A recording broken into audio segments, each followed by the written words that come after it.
How y'all doing? Hey. Woo! Don't hate me like that. Hey, how y'all doing? Y'all good? Yeah. How you doing? Y'all good? So, real spit, I am a real high energy performer. I promise you I am. I know I look sleepy as shit right now, but that's okay. I am a real high energy performer. I promise you I am, but I can't give you all my energy without you giving me some back. That means that in this set, if I say something, make sure to laugh, clap, yell, holler, high five, by all means do so. Is that all right? Yeah. I'm saying it's Monday, let's have a good damn time. Is that okay? Yeah. Shout out to the people online real quick. Let's shout them out and give them a round of applause.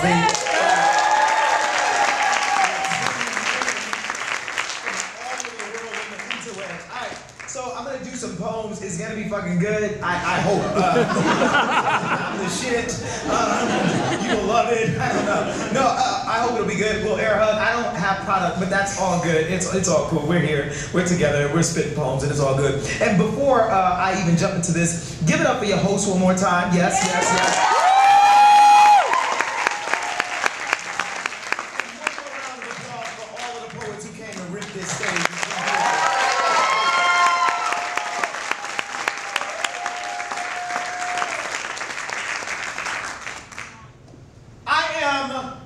A full-time university professor.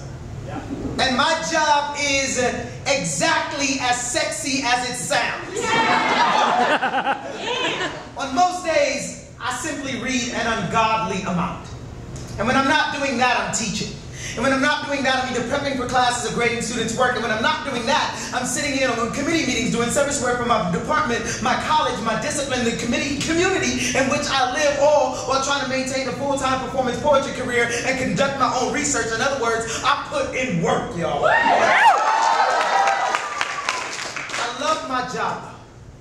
On most days, teaching for me is like one of those really complicated math problems where if Johnny had 17 candy bars and then he boarded a train from Kansas going 90 miles an hour, how many basketballs can he burn on the roof before the children start crying again?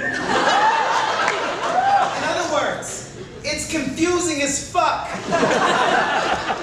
But I love how we come together and almost always figure it out.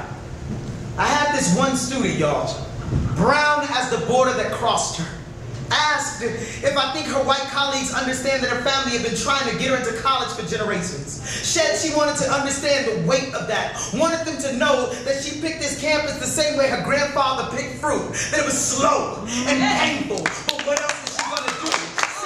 Said she was upset that her colleagues seem angrier with illegal immigration than they do with banking practices. Fact, it would cost this country's government roughly $70 billion to pay for all tuition at public colleges and universities. Instead, we spend that much to subsidize the cost and over $100 billion in student loans. When tuition is steadily rising and starting salaries are dropping, degrees become no different than a designer bag, a cheap fashion statement, not even worth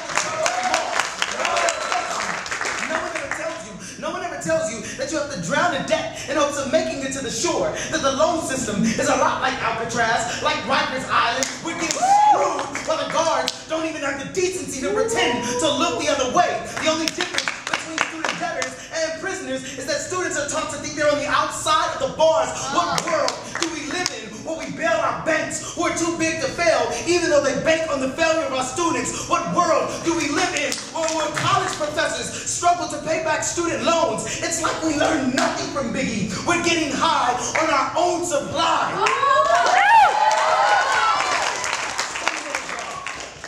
Some days I feel like a wolf in sheep clothing.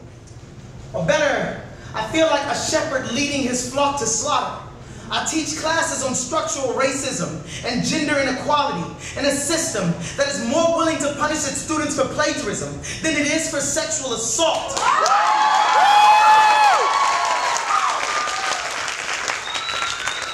What are we telling our students when we teach them that the thoughts of dead white men are far more valuable than their own bodies? The university has become a Black Friday sale. It does not care whose body gets trampled in the stampede of it all, but us being here is a revolutionary act. We force them to peel back the curtains to a well-manicured show. We watch them squirm whenever we open our mouths because they know we're not comfortable with just getting into the system. We want to claw this motherfucker down.